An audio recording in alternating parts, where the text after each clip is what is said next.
Hi, I'm Rosari, And I'm Fatma. and we're students at the Halsey Foundation of Arts. We're so proud to once again partner with the Princeton Area Community Foundation in their series on All Kids Thrive. All of us here believes that education is a gateway to success which should be accessible to all people regardless of their economic status. Princeton Area Community Foundation committed $3 million to organizations like All Kids Thrive in support of school excellence.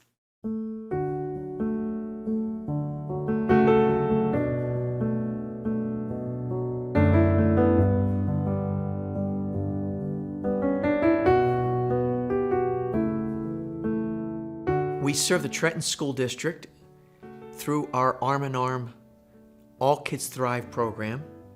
We have a full-time navigator on staff that works directly with Robbins School right down the street on near our Hudson Street pantry. We serve probably over the year about 200 families each year. At any given time, our navigator is working, I think, pretty in depth with 50 to 60 families. It's hard to often exactly pinpoint it because the real gist of what we do is that we're trying to help the kids at the school go to school more regularly by helping the family with services. What we've realized is that probably one of the main causes for absenteeism are things that happen in the home apart from education.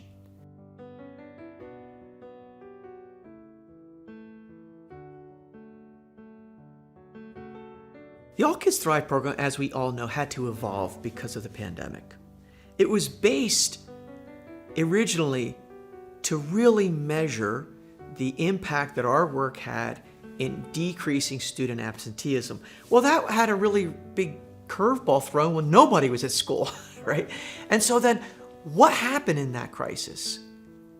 Well, yes, the initial kind of goals of the All Kids Thrive program had to really change, but I really want to emphasize the importance of the initiative just changed. It didn't go away. So I'll give you an example.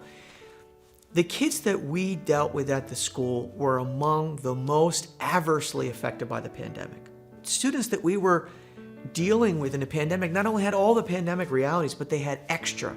They didn't have access to technology. So part of what we did through All Kids Thrive is that we provided Wi-Fi to these family members. We provided, in some cases, even at least help with some of the computers and so forth. And we certainly, as I mentioned before, with not just the food, but with also a lot of case management that we did in the homes of these families. When they weren't able to get to school, guess what? The school came to them through the navigator. We kept that relation through the whole time. I want to emphasize that if the All Kids Thrive program hadn't been set up and the navigator hadn't been there, those problems would have been exacerbated. I'm grateful to the Princeton Area Community Foundation for providing for this, and the benefits that came may be in a package just different, but benefits nevertheless. And I would say finally, it's also been a great pilot case to be able to help us understand how the work can be done better in the future, meaning a couple things. The relationship between the public schools and private institutions like ours was a pioneering effort on the Princeton Area Community Foundation's part. It's not an easy thing.